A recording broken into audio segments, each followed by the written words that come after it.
శవంలో కూడా ప్రాణం ఉంటుంది అంటున్నారు కదండి. మరి ప్రాణం ఉన్న శవం ఎందుకు అదే శవం అంటే దీన్ని శవం అందామా, దీన్ని ప్రాణం అందామా, దీన్ని ఏమందాము? ప్రాణం ఉందందామా, లేదందామా? దీనికి ప్రాణం ఉంటే శవానికి ప్రాణం ఉంటుంది. ఇది కదలడం లేదు, మాట్లాడటం లేదు, నువ్వు అనడం లేదు, ఆ అనడం లేదు.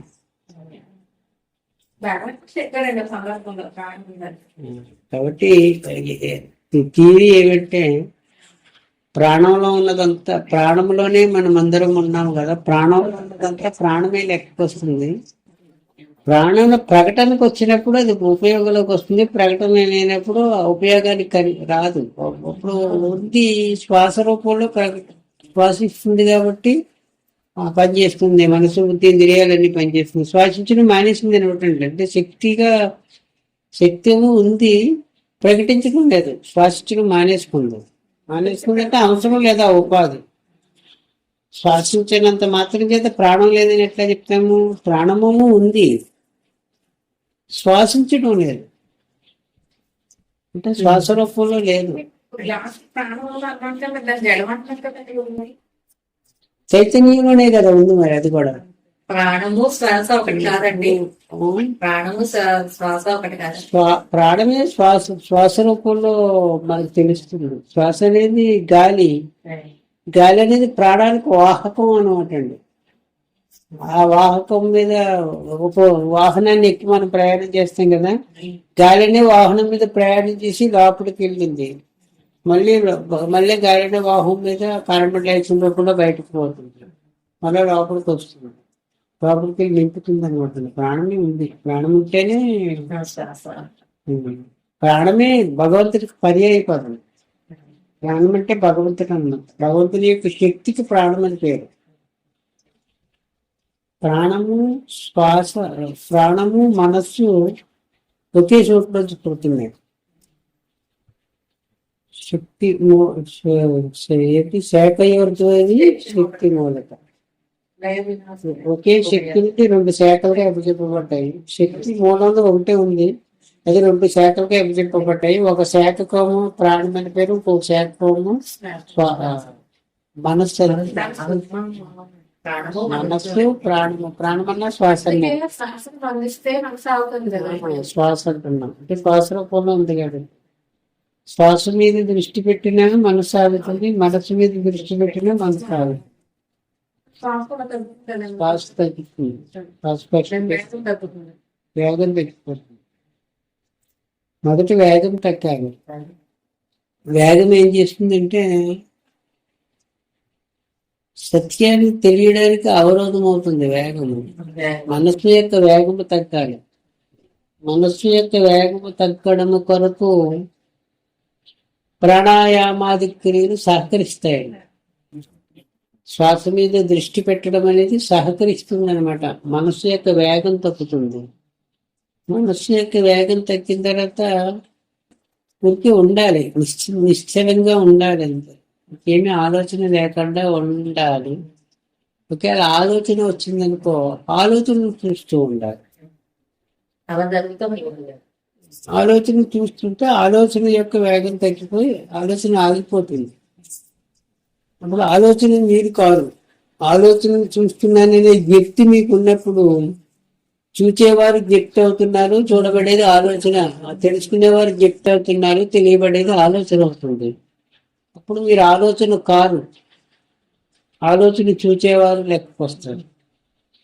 మిమ్మల్ని మీరు మరిచి ఆలోచనని కొనసాగించడానికి ప్రయత్నం చేస్తే ఆలోచన మీరైపోతారు. కొనసాగిస్తే ఆలోచన మీరైనప్పుడు మీరు అనే దానికి అర్థం ఏంటంటే మీరు అని రాదు, ఆలోచన లెక్క వస్తుంది. అప్పుడు నా ఆలోచనని ఆలోచన మీరైపోతున్నారంటే మీకు ఆలోచనకు అనుగుణంగా స్పందిస్తారు.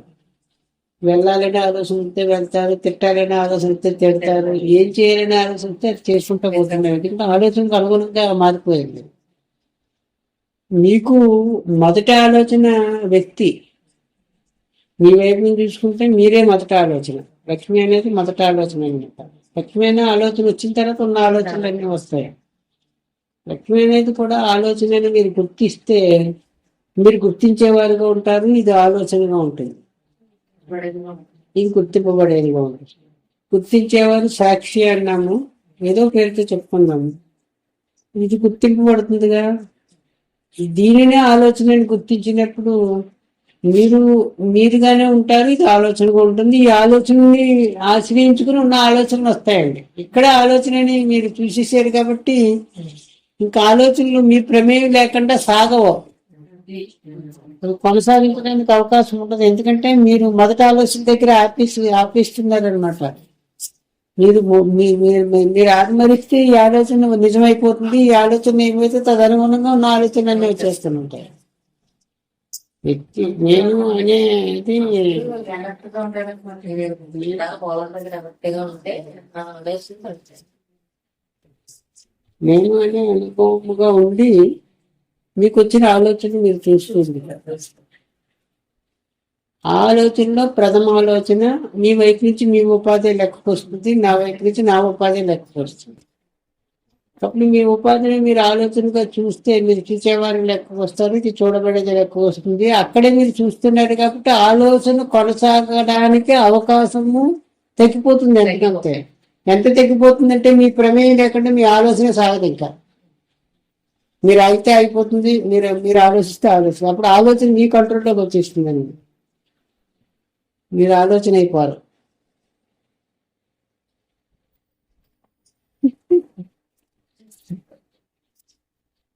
అది కావాలని అది కావాలంటే ఆలోచనలో భాగమే కదా. ఆలోచన అది కూడా ఆలోచనని గుర్తిస్తే చాలు. అది కూడా ఆలోచనని గుర్తించేదికి ఇది కావాలి వద్దు అని అన్నది. ఎందుకంటే అన్ని ఆలోచనకి తానే ఆధారం కదా, సుప్రీం సోర్ అనమాట. అది నాకు కావాలని, ఎందుకంటే అంతా నాదే. నేను కావాలని ఏమన్నా ఇది నాది, ఇది నాది, ఇది నాది, ఇది నాది, ఇది నాది, ఇది నాది, అంతా నాదే, ఇదంతా నాదే, నేనే నాదే. మీకు ఏంది కావాలనుకుంటాను నేను? ఇది ఒకటే నేనైతే ఇంకోటి ఏదో కావాలనుకునే అవకాశం ఉంటుందండి. అంతా నేనే, అంతా నేనే అయినప్పుడు మీరు కావాలి అనుకోవడానికి అవకాశం లేదు, వద్దనుకోవడానికి కూడా అవకాశం లేదు. ఇది వద్దనుకోవడం కుదురుతున్నాయి. నేను వద్దనుకోవాలా, ఈ గోరొద్దు, ఈ చెయ్యొద్దు, ఈ ఏడొద్దు, ఈ ఉక్కొద్దు, ఈ వద్దు అనుకుంటారు అన్నారు. ఎందుకని నేనే, ఇదంతా నేను కలిపి నేనే కదా. నేను అంటే ఇదంతా కలిపని కదా అర్థం. అట్లా అయిపోతుంది అన్నమాట. దేహం దగ్గర ఎట్లా అయిపోతుందో ప్రపంచం దగ్గర కూడా అట్లా అయిపోతుంది. ఇప్పుడు దేహం దగ్గర ఉంది అనుభవం. మీరు ఎంతవరకు మిమ్మల్ని మీరు చూసుకుంటున్నారో అంతవరకు మీకు ఆ అనుభవం పర్ఫెక్ట్ గానే ఉంది, పూర్ణంగానే ఉంది. ఏ లోటు ఉందా?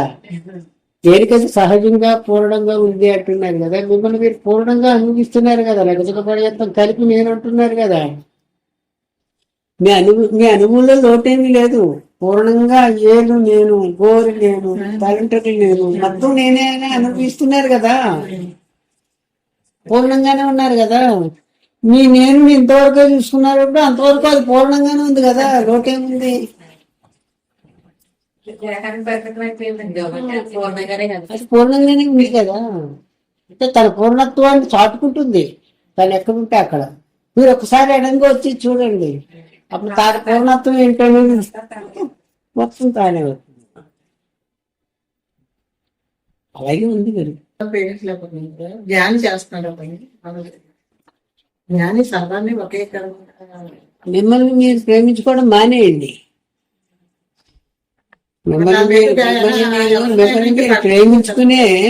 మీరు ప్రేమించుకునే మీరు పరిమితం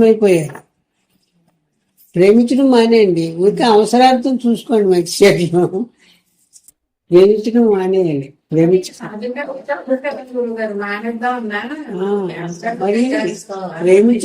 అవసరం లేదు. అదే ప్రేమించుకోవడంలో భాగమండి.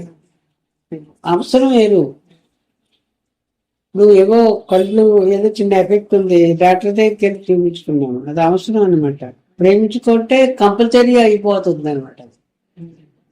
ఉండే తీరాలి, లేకపోతే కుదరదు, ఇట్లా వచ్చేసి నన్ను ఎవరిని అనడానికి ఏం లేదు, నేను ఎట్లా నేను అట్లా అని అది ప్రేమించుకోవడంలో వస్తుంది. తనకి తన ఉపాధికి నిర్వచనం ఉంటుంది ప్రేమించుకుంటే. తన పలాన కులం, పలానా గోత్రం, పలానా ఉంద, పలానా బాధ, పలానా కీర్తి, పలానా ప్రతిష్ఠ ఇదంతా ఉంటుంది. ప్రేమించుకోవడంలో భాగంగా వచ్చింది. కానీ మీకు మీరు ఎడంగా సాక్షిగా అంటే మీ స్వరూపంగా మీరు ఉన్నప్పుడు అన్నిటితో పాటు దీన్ని ప్రేమిస్తారు. సరి కదా. అక్కడ ఇంకొక మాట చెప్పవలసి వచ్చింది. గురుగారు ఈ సందర్భంలో చెప్పిన మాట ఉంది.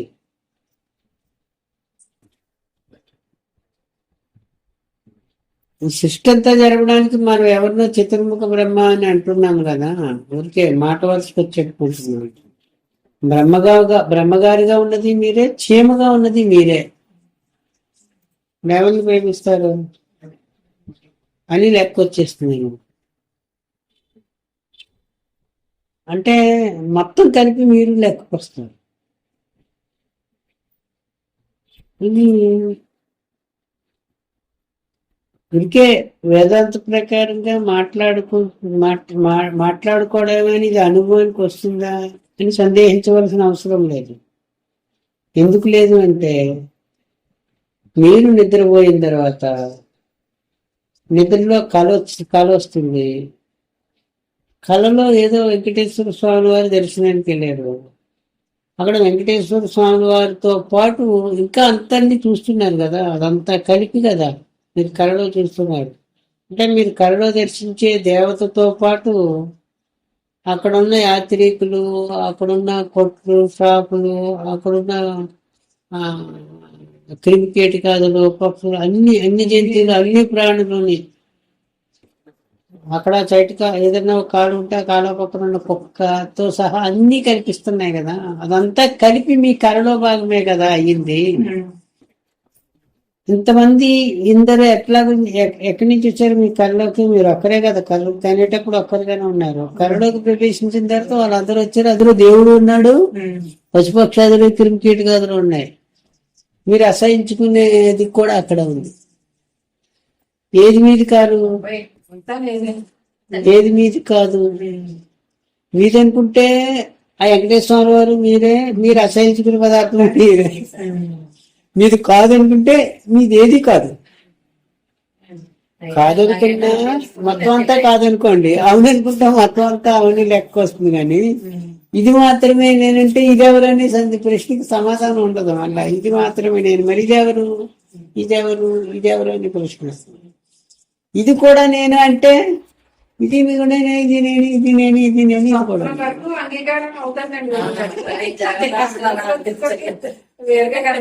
అంటే ఇది జాగ్రత్త వస్తుంది.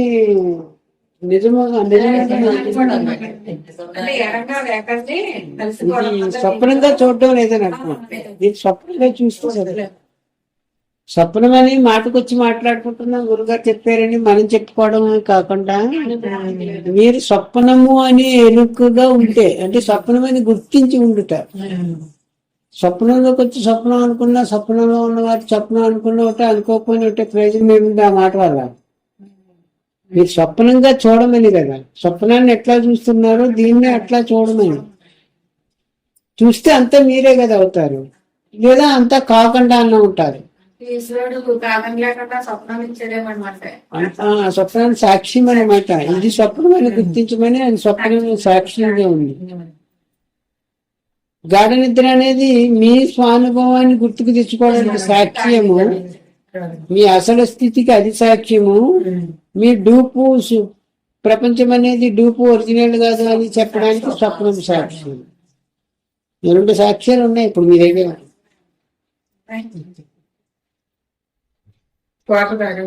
వేడికమనే అనిపించింది, మేల్కొన్న తర్వాత కదా స్వప్నమని గుర్తించింది. ఇది స్వప్నమని గుర్తించాలంటే దీని నుండి మేల్కొనాలండి. దీని నుంచి మేల్కొనాలంటే దీనికి ఎడగా ఉంటే కానీ మెలకు రాదు. ఇందులో కలిసిపోతే స్వప్నంలో ఉన్నట్టే కదా. దేహం మాత్రం తానని ఉంటే స్వప్నంలో ఉన్నట్టే కదా.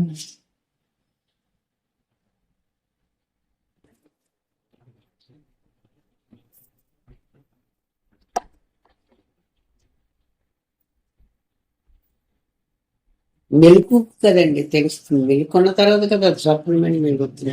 స్వప్నకాలంలో అంటే స్వప్నమని గుర్తించలేదు కదా. స్వప్నకాలంలో అంటే స్వప్నం నిజమే అయ్యింది. మెలుకున్న తర్వాత స్వప్నమని గుర్తించారు. ఇది స్వప్నమని తెలియడం లేదంటే దాని అర్థం ఏంటంటే దీని నుంచి మేల్కొనలేదని. స్వప్నంలోనే ఉన్నాము. సరే స్వప్నంలోనే ఉన్నామని అనుకుంటే నష్టం ఏంటని? నష్టం ఏమన్నా ఉందా? అనుకోవాలి. ఎందుకంటే మీరు అనుకోవడం వల్ల స్వప్నం కాదు, నిజంగా స్వప్నం నిజం అనుకుంటున్నారు కాబట్టి మళ్ళీ స్వప్నం అనుకోమన్నారు. ఈ స్వప్నం అనే జ్ఞప్తి ఏం చేస్తుందంటే మిమ్మల్ని మేల్కొల్పుతుందని. స్వప్నంలోనే ఏనుక్కి సింహం కళ్ళకు వస్తే మేలుకు వచ్చిన తర్వాత సింహము లేదట, తేనుగా ఉంది. కానీ నిద్రపోతే సింహం వచ్చేస్తుంది అనమాట. అని నిద్రపోవడం మానేసినట్టు. సింహం స్వప్నం అంటారండి. ఏనుక్కి సింహం స్వప్నానికి వస్తే నిద్ర పట్టదట. ఎందుకని ఎక్కడ సింహం వచ్చేస్తుందో అని. అందుగురించి ఈ స్వప్నంలో ఉన్న సింహాన్నే మనం గురువు అంటున్నాము. అదే వేదాంతపరమైన గ్రంథాలు ఇవి మేల్కొలుపుతాయి అనమాట. ఈ మాట మేల్కొలుపుతుంది. మేల్కొన్నప్పుడు ఒక్కసారిగా దీని నుండి వెదిలించుకుని బయటకు వచ్చేస్తే మీరు ఒక్కరే శేషిస్తారో అప్పుడు స్వప్నం అవుతుంది. ఆ మెలకు రానంత వరకు స్వప్నంగానే ఉంటుంది, స్వప్నం నిజంగానే ఉంటుంది. ఎందుకంటే ఎప్పుడొకప్పుడు సింహానికి సింహ స్వప్నం అంటారు కదా, సింహము చేత స్వప్నంలో సింహం కనిపించడం చేత మెలుక్కున్నట్టుగా వేరు. ఈ స్వప్నంలో మనకి ఏదైనా సింహం కనిపించారు, దీని నుంచి బయటకు వచ్చేస్తూ ఉంది.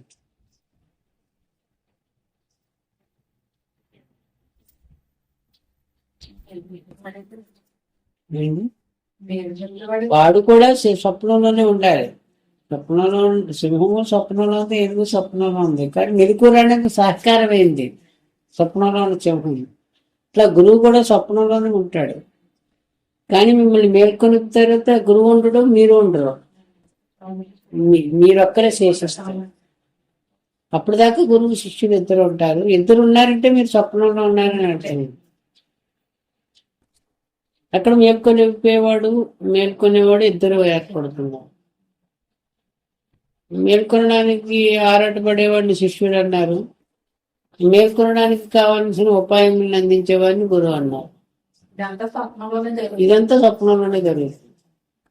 ఎవరు గురువు ఎవరు శిష్యుడు అంటే తానే గురువు తానే శిష్యుడు కదా, స్వప్నంలో జరిగే కార్యం ఇదంతా అని చెప్తున్నా.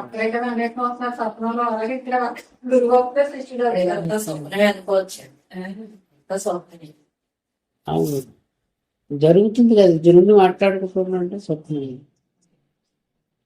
మాటకొచ్చినా స్వప్నమే, మనస్సుకు వచ్చినా స్వప్నమే. మనస్సు కంటే మీరు తలంపులు ఉండొచ్చు. మీరు ఎవరితోటి మాట్లాడకుండా నిశ్శబ్దం కూర్చుని ఏదైనా తలంపుకి వచ్చినా స్వప్నంలోకి వస్తేనే తలంపు కూడా వస్తుంది. మేల్కొనుట అంటే తలచేవాడు మాత్రమే ఉంటాడు, తలంపు లేని తలంపుకి అవకాశం లేనివాడుగా ఉండట. అక్కడ తలంపులు ఒకవేళ వచ్చినా, ఒకసారి మేల్కొన్న తర్వాత తలంపులు వచ్చినా అది స్వప్నంలో భాగమనే లెక్కకు వస్తుందండి. తలచేవాడిగా తాను ఉంటాడు, ఇది తలంపుగా ఉంటుంది. స్వప్నము అనేదానికి అర్థం ఏమంటే తత్కాలపు చర్య అని. స్వప్నం అని ఎందుకన్నా అంటే అప్పుడే ఉంది, ఇప్పుడు లేదు కదా, అందు గురించి స్వప్నం అన్నాం కదా. ఇది కూడా అలాగే ఇప్పుడే ఉంటుంది, కసిరితో ఉండదు కాబట్టి ఇది స్వప్నం ఏందండి. ఇందాక విషయం సన్నివేశం సందర్భం వేరు కదా. ఇందాక కొట్టయ్య వేరే చోట్ల ఉన్నాడు, వేరే సీన్. ఇప్పుడు కొట్టయ్య వేరు సీన్, ఇదంతా వేరు కదా. అప్పుడు ఇప్పుడు లేదు, ఇప్పుడుది కాసేపు ఉండదు, జరిగిపోతూ ఉంది కదండి. ట్రైన్లోకి కూర్చున్నాండి, బండి జరిగిపోతూ ఉంది కదా, అట్లాగా ఏమనుకురా జరిగిపోతూ ఉంది రైలు. ఎన్నో ఊర్లు దాటుకుంటూ వస్తుంది ట్రైన్. ఆ ఊర్లన్నీ మారిపోతూ ఉన్నాయి కదా, ఆ ఊరు పోతుంది ఇంకో ఊరు వస్తుంది, అట్లా జరిగిపోతుంది. ముందు దృశ్యం ఉండదు, పోతుంది. అట్లా తనకు ఆయు ప్రమాణం ఎంత ఉందనుకున్నా అంతా కూడా జరుగుతానే ఉంది. ఆ జరుగుతూ ఉన్నదాన్ని చూస్తూనే ఉన్నాడు ఒకడే. ఆ చూస్తున్నవాడు సదా ఒకటిగానే ఉన్నాడు, సాక్షిగానే ఉన్నాడు, యుగాల పర్యంతం కూడా ఒకటిగానే ఉన్నాడు అన్నారు. ఒక మాట యాడ్ చేసి, దానికి లేకపోవడం లేదు కాబట్టి వాడు ఒక్కడే ఉన్నాడు, సదా చూస్తూనే ఉన్నాడు. యుగాల కథలు ఎందుకు వచ్చాయంటే యుగాల పర్యంతం వాడు ఒక్కడే చూసేవాడుగా ఉన్నాడు కాబట్టి వాడు ఒక్కడే ఉన్నాడు, చూస్తూ ఉన్నాడు. ఇవన్నీ జరుగుతా ఉంది. దృశ్యం మనకి అదృశ్యం అయినప్పటికీ నేనున్నానంటే ఎరుపు పట్టుకు పోదని చెప్తారు. అదే కదా స్టాండర్డ్ అన్నారు. అందు గురించి నేనున్నానని ఎరికే తాను, నేను కుమారుగా ఉన్నాననేది తత్కాలిక సత్యం, స్టాండర్డ్ కాదు. మీరు స్టాండర్డ్, మీకు తెలియబడేది అసత్యమని అనడం లేదు, తత్కాలిక సత్యం అవుతుంది.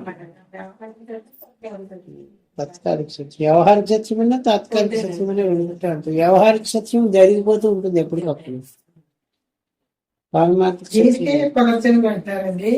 వాసనలో పునర్జన్మ అనేది ఇది నిజం అనుకున్న వారికి చెప్పబడిన మాట. ఇది నిజము అన్నారు అనుకోండి, దీనికి ఏదో కారణం చెప్పాలి కాబట్టి ఏదో చెప్పారు. ఇదే తత్కాలిక సత్యం అనే తర్వాత ఇంకెవరికి చెప్తారు, దేనికి చెప్తారు? మాటకి వస్తుంది అనమాట. ఇప్పుడు ఎండమావి అన్నారండి, ఎండమావి నిజమా అబద్ధం అంటే? అబద్ధం అంటే ఇంక దానికి ఎప్పుడు నుంచింది, ఎంతకాలం నుంచింది అనే మాటలు ఎక్కడ వస్తాయి? ఎండమావి నిజానికి లేదు, ఉన్నట్లు కనిపిస్తుంది అన్నప్పుడు పోతుంది అనమాట. అలా కాదు, ఉంది అంటే అయితే ఎప్పటి నుంచి ఉంది అని ప్రశ్న వస్తుంది. దానికి సమాధానం చెప్పేది ఏదో.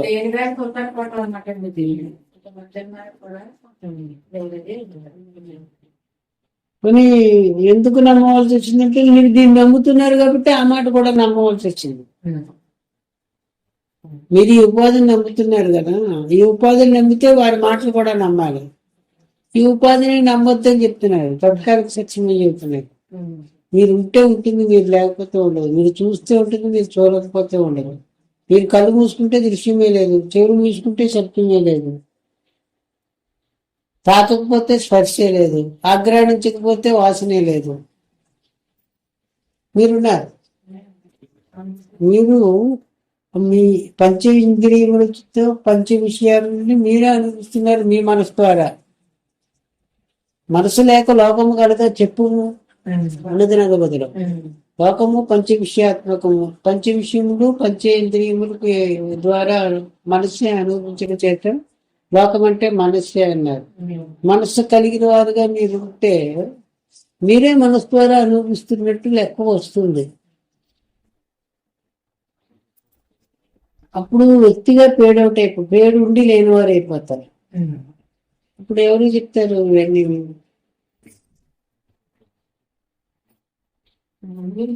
మీరు వ్యక్తి మధ్యలో దూరి నాది అనుకోవడం వల్ల మీకు బద్దమే